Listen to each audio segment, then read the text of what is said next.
उसी की बजाती हूँ। सब लोग पागल हो गए हैं, बंद हो गया है। एक बार अभिमन्यु, ये तो प्रजा है और जब राजा लोग कोई भी कार्य करते हैं तो क्या प्रजा से सलाह करते हैं? तो मैंने युद्ध बंद कर दिया, ये लोग अभी नहीं जानते। और बेटा अभिमन्यु, तुम नहीं जानते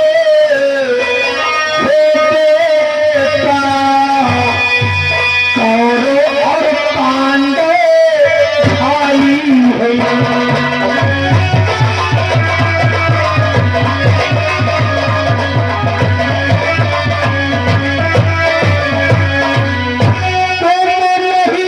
अब होई नहीं लड़ाई है।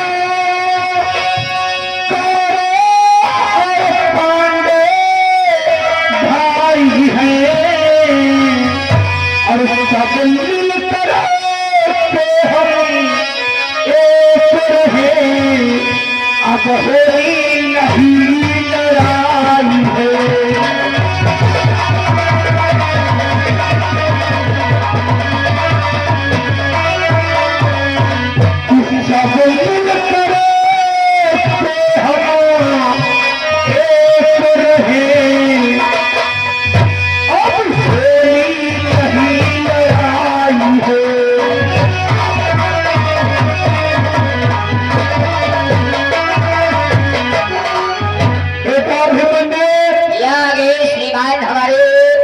श्रीमान पप्पू से यही सुल्तानपुर की तरफ से ये 50 रुपए का हमें इनाम दिया है और 50 रुपए का इनाम आप लोगों को दिया है। कहना है कि युद्ध होगा, न्याय का होगा, अन्याय नहीं होगा। बेटा अभिमन्यु, कौरव और पांडव तो हम आपस में भाई भाई हैं। और बेटा हम तो आपकी परीक्षा ले रहे थे, हम ये जानना चाहते थे कि हमारा बेटा अभिमन्यु कितना बलवान है। हाँ बेटा, आओ, युद्ध बंद हो गया। क्या चाचा जी, यदि ऐसी बात है चाचा जी, चाचा जी ऐसा है तो सब देख हुआ जो सच रहे चाचा।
पप्पू से यही सुल्तानपुर की तरफ से 50 रुपए का इनाम दिया है और कहते हैं कि युद्ध में घाट मत करना, अगर मर्द हो तो अकेला क्या निपटे आओ।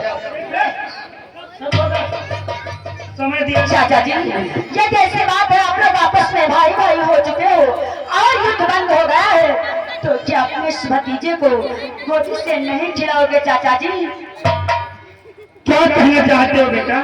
चाचा जी, तो क्या मुझे गोदी से तुम नहीं खिलाओगे? जब युद्ध बंद होगा आप लोग आपस में भाई भाई हो चुके हो। अवश्य बेटा, क्यों नहीं हम तुम्हें गोदी खिलाएंगे। आओ बेटा, हमारी गोदी में आ जाओ बेटा। ठीक है चाचा जी, मैं आपकी गोदी में आ रहा हूँ। आओ बेटा। चाचा जी बेटा अभिमन्यु, चाचा जी क्या तुम अपने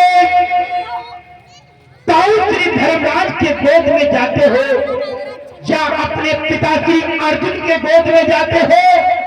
तो क्या ये अपनी तलवार लेकर के जाते हो बेटा? नहीं चाचा जी, जिस समय मैं अपने ताऊ श्री के गोद में जाता हूँ और पिताश्री के गोद में जाता हूँ, हमारे हाथों में कुछ नहीं होता। तो बेटा, जैसे तुम्हारे दादा भीम वैसे दादा दुर्योधन, जिस प्रकार से तुम्हारे चाचा नकुल सहदेव, उसी प्रकार से तुम्हारे चाचा दुशासन। बेटा, ये अपनी कृपाण रख दो बेटा। क्या ये देसी बात है चाचा जी? तो मैं इसे रख रहा हूँ। लो चाचा, रख दो बेटा। चाचा अब तुम जो गोदी से ले लो। अवश्य बेटा, कि हम गोदी तुम्हें उठाएंगे और सीने से तुम्हें लगाएंगे।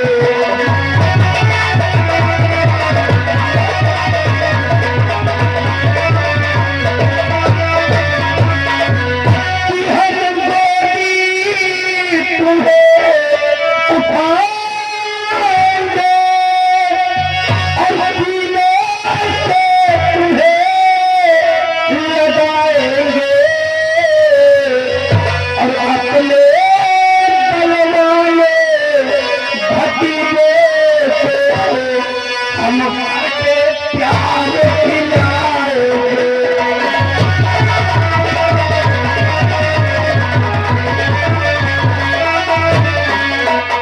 अपने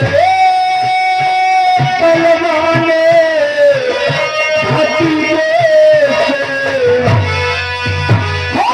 करके प्यार खिलाएंगे।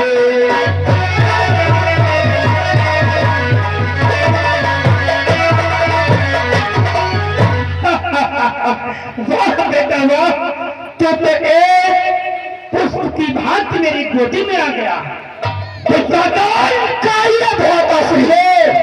अभिमन्यु को गोदी खिलाओ, लाओ।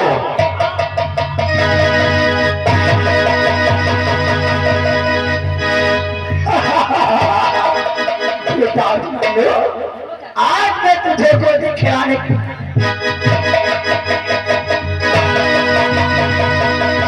अरे ये आ गए श्रीमान हमारे पप्पू से ये 50 रुपए अभिमन्यु बेटा तुमको इनाम में दे रहे और कहते हैं संभल के रहना, ये लोग दिया है। नहीं ऐसा कुछ नहीं होगा।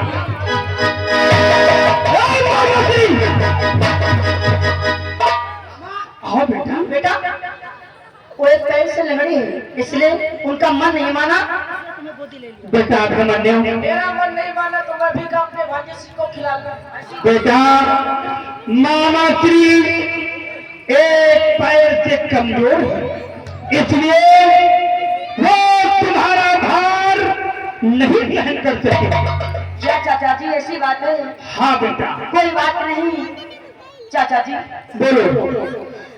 आखिर मैं ये जानना चाहता हूँ, आज से बतलाओ मुझे, आखिर में इतना बड़ा महाभारत हुआ युद्ध कैसे हो गया चाचा? क्या बेटा तुम ये जानना चाहते हो? जब हम कौरव और पांडव भाई भाई हैं, तो ये युद्ध क्यों हो रहा है? हाँ चाचा जी।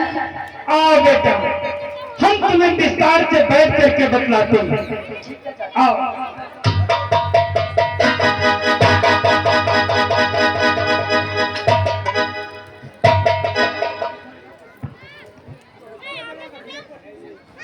बेटा अभिमन्यु, तुम ये जानना चाहते हो कि आखिर ये महाभारत का युद्ध क्यों हो रहा है?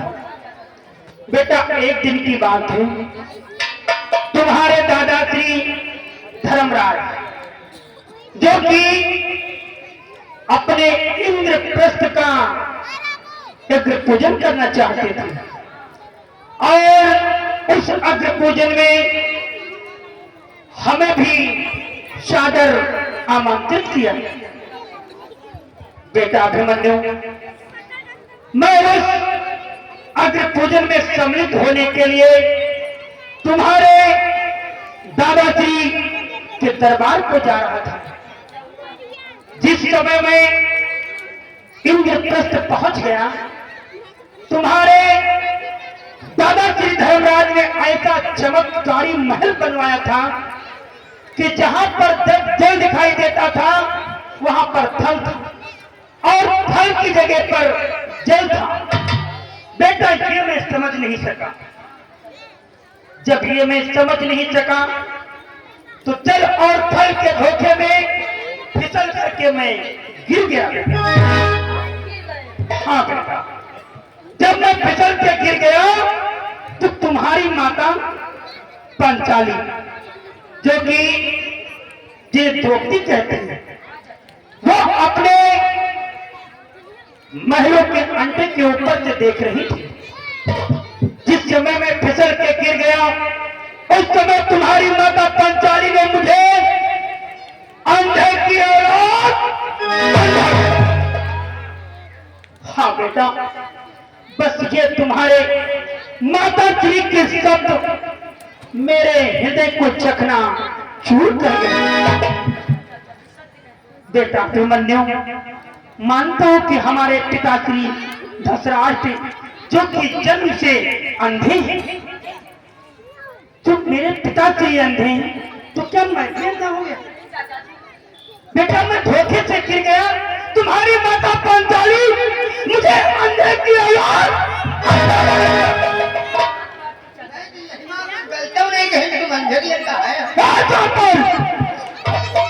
बस इसी बात के वजह से ये पूरा महाभारत छिड़ गया है।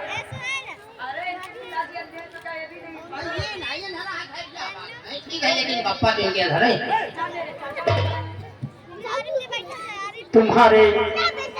तुम्हारी माता के शब्द मेरे हृदय को चकना चूर कर गए। बेटा बस उसी का प्रतिशोध चुकाने के लिए हमने अपने मामा श्री की सहायता से जुए का खेल खिलवाया और उस जुए के खेल में तुम्हारे दादा श्री धर्मराज का सब कुछ मैंने जीत लिया।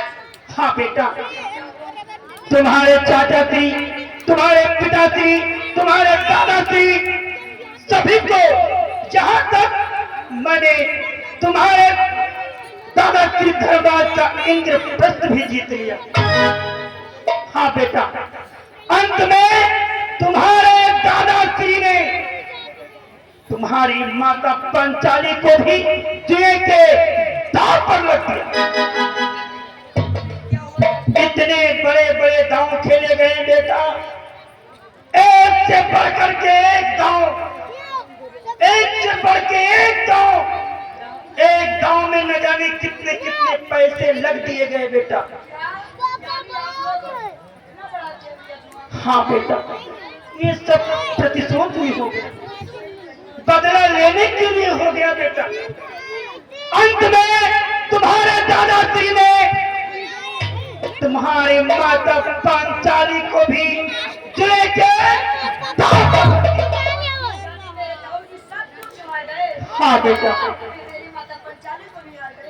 माता पंचाली को तुम्हारे जिस समय दांव पर रख दिया, मैंने अपने मामा श्री की सहायता से तुम्हारी माता पंचाली को भी बेटा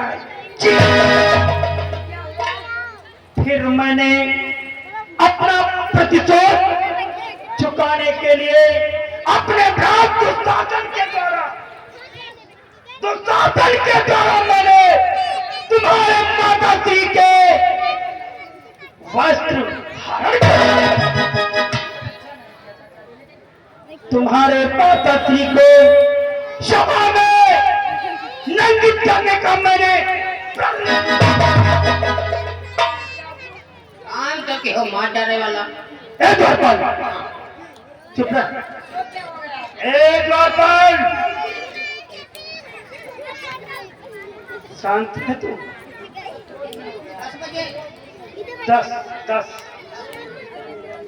बेटा अभिमन्यु, बस उसी जगह से ये महाभारत आज भी प्रारंभ है, परंतु आज से ये मैं महाभारत बंद करता हूं।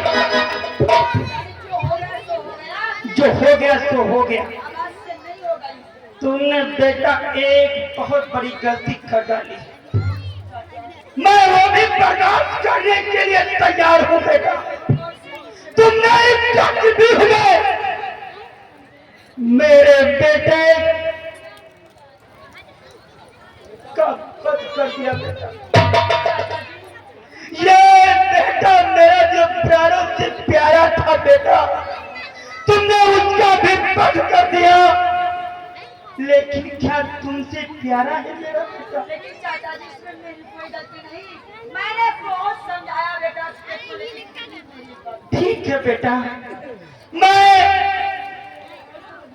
तुम्हें अपना पुत्र देखता हूँ, मैं तुम्हें भी अपना पुत्र समझता हूँ बेटा। बात यार है, हमका जान थोड़े मारा गया है, उनका तो धीरे चुआट गिन गए है, नहीं नहीं पेन भले धीरे उनकी आंखें निकली। जले पर नमक मत छिड़क। मैं बात कर रहा हूँ, बीच में तुझे बोलने की कौन सी आवश्यकता? हाँ तो ठीक है, इस चक्रव्यूह के युद्ध में जो कुछ हुआ वो मैं भूलना चाहता हूँ। बेटा युद्ध बंद कर दे। अब मैं अपने ताऊ श्री के पास जाना चाहता हूँ। क्या अपने ताऊ जी के पास वापस जाना चाहते हो? हाँ, मैं अपने पिताश्री के पास जाना चाहता हूँ। यदि ऐसी बात है बेटा तो जाओ, तत्काल तुम अपने दादाश्री के पास और अपने चाचा नकुल सहदेव के पास जाने के लिए प्रस्थान करो बेटा।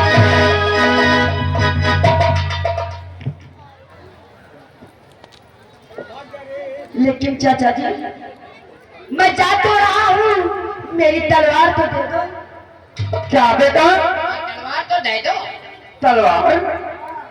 अरे बेटा अभिमन्यु, चाचा। ये तुम क्या कह रहे हो? तलवार मांग रहे हो बेटा? हाँ चाचा जी। परंतु बेटा तुम्हें ये नहीं पता है, बाहर बहुत सारी सेना लगी हुई है, इसलिए बेटा अभिमन्यु मेरी बात सुनो। बोलो चाचा। हे पीरो अगर जाते ही हो, क्यों मांग रहे करे वार यहाँ।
बाहर बहुत सारी सेना लगी हुई, और जिस समय वो सेना तुम्हारे हाथों में तलवार देखेगी, हो सकता है कि तुम पर वो दोबारा आक्रमण कर दे।